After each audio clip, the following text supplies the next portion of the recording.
Yeah, good day, my beautiful people. It's been a while. As it is, from the headline, with Biafra referendum, Yoruba ethnic nations join suit. Wow. Okay, what is it all about? Referendum. Yoruba join referendum. Ethnic joins referendum nations. Okay, the agitation for the Biafra referendum yesterday gathered steam as Yoruba and ethnic nations filed an application to be part of the suit. A coalition of northern groups, CNG, had in June 2021 sued the National Assembly, Attorney General of the Federation, and Minister of Justice Abubakar Malami, demanding the defendants to conduct a referendum to determine the fate of Biafra agitators. However, the case was adjourned to January 20th, 2022, after Justice Inyang Eko could not sit due to another official assignment.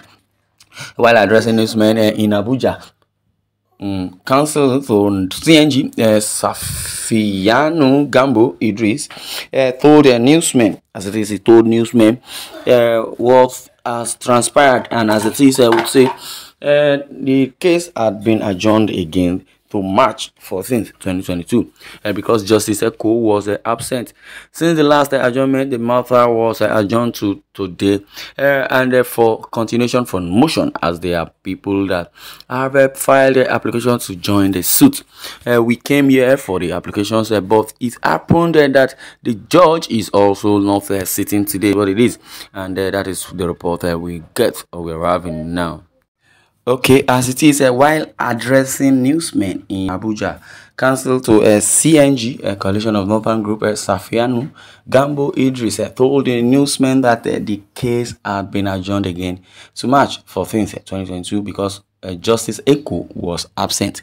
Since the last adjournment, the matter was adjourned to today for continuation from motion, as there are people that have filed application to join the suit. This is why we came here for the applications, but it happened that the judge is also not sitting today. But in between the time, there is a particular group, Ijo group, that have filed application for joined in the matter. Now, the matter is adjourned to the 14th of March 2022, as I said. Speaking further on his decision to join the suit, counsel to the Yoruba Nation, Timileyin Albert Odunwo, said we now deem it fit to join this suit on the ground that not only the Igbo that is interested in leaving this contraption called Nigeria, the Yoruba Nation is also interested. Okay, wow. As it is, therefore, any other call for a referendum should cut across board of all tribes. Let every tribe have the right to determine whether to live in the country or to move out. As you know, self-determination is a very sacrosanct right of every citizen and a tribe, as it is recognized by the international community. Therefore, it is incumbent on the National Assembly, if our application is granted, that will let everybody decide whether to stay or leave. You cannot force an unwilling tribe or a willing nation. It will not work. Also, lead counsel to Old Calabar province, which is made up of Akwa Ibom and Cross Rivers, River State rather. Sunday Uko Afiko said, we do not want to sit at home while they barb our in our absence. Wow.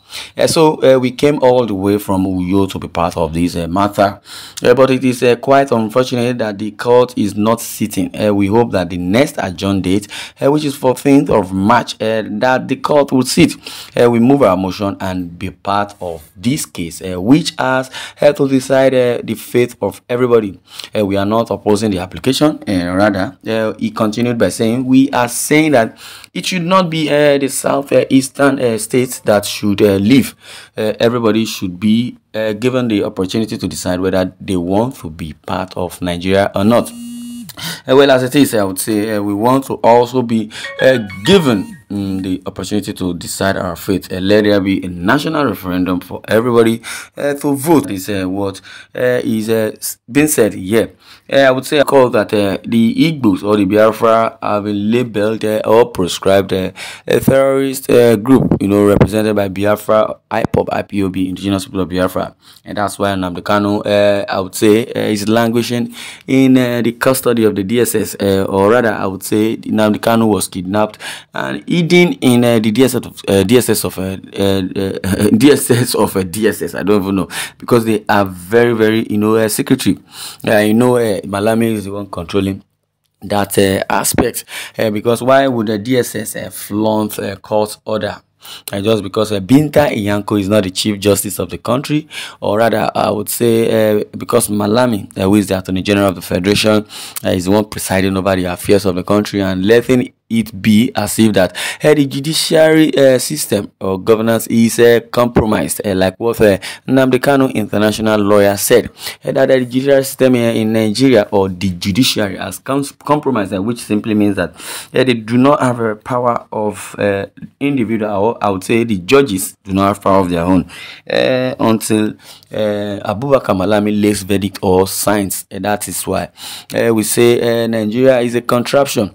No, Nigeria is not a contraption. The President Muhammadu Buhari's administration has really, committed a whole lot of violation, human rights violation, and so many indictments. For Abubakar Malami, release a statement or press statement and being the first as an Attorney General of the Federation. The question is, don't we have a Minister of Information?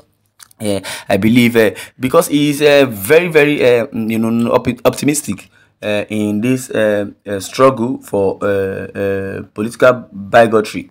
I would say he has been the one, planning all the coups that they are planning, from Peter Odili's wife saga to Sunday Igboho house invasion. And meanwhile, Nnamdi Kanu, who has been speaking the gospel of truth and making sure that, yes, Nigerians or in diaspora or international community know what is happening in Nigeria, because the federal government, or I would say the caucus or the kinsmen of Buhari, has really committed so many havoc in Nigeria, making Nigerians look like a zombie. A citizen of a country shouldn't be neglected, because as a president or minister or senator, you are called to service. If you tell me you are democratically elected, yes, you are meant to represent the people. And in the absence of good governance, that's why Nnamdi Kanu, Sunday Igboho, Yoruba nation, depending on whoever wants to secede from Nigeria, clamoring for change and power. They started with NSAS movement, stop police brutality. At the long run, since they did not heed to their cry or to their call, or through the process. Through that protest, yes, they extended into governance. If NSAS has been on ground, they were also brought in by the government. So this same impunity that they are acting on as boomerang, and is affecting the citizens who they were supposed to serve. But when they get to that position, they forget, just because they have access to the treasury. Or rather, I would say because they give them allocation, they would not, complete it. And that is why Yoruba nation, Sunday Igboho, detained, and Nnamdi Kanu is being detained, so that they will close and shut up their mouth and not to, leak their secrets. Let me use that word. So Nnamdi Kanu, in the other hand, is trying, and he's trying his possible best to see Buhari. So he has been asking questions. Please, can I see? And eventually, they know if Nnamdi Kanu sees Buhari, definitely Nnamdi Kanu is going to open up and tell Buhari so many havoc that has been committed by this so-called Malami. Well, this is what I'm going to do the curtain. I would like you to share your views in the comment section. Thanks for listening, and God bless you.